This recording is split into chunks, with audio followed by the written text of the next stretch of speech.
kila siku unapokuwa na mpenzi wako hutaki kuhakikisha kwamba labda ameridhika ama hajaridhika.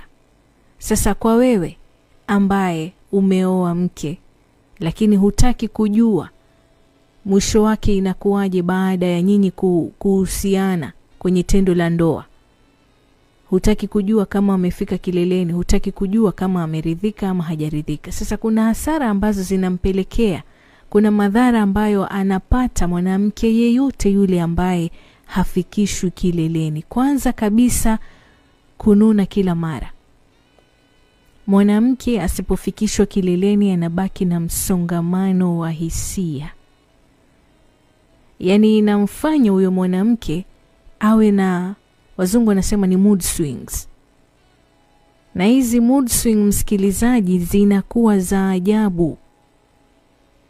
Mpaka unapokuwa na yeye humuelewi. Ana raha, yuko so cold, unaelewa?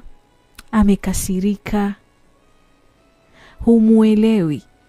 Leo ukija amepoa, kesho ukija amekasirika. Kesho kutwa nyingine ukija ukimzungumzia hakujibu. Wewe mwenyewe unajua kwamba hujamkosea, hujafanya kitu chochote, lakini bila sababu yoyote wewe utasema mbona umekasirika, mbona uko hivyo, hasira za kila mara. Ni kwa sababu hayuko sawa.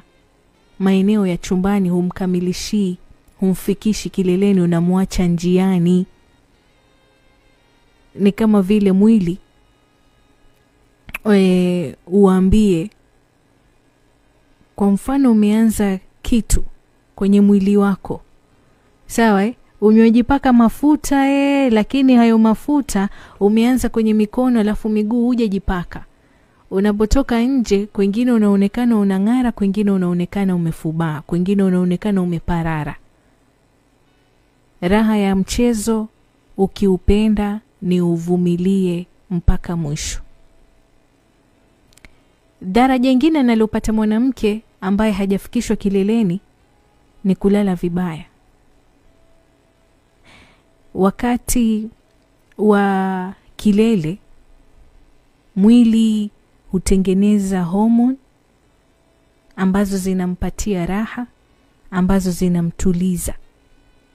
Sasa zile hormone kama hatozipata, basi usingizi unakuwa vibaya.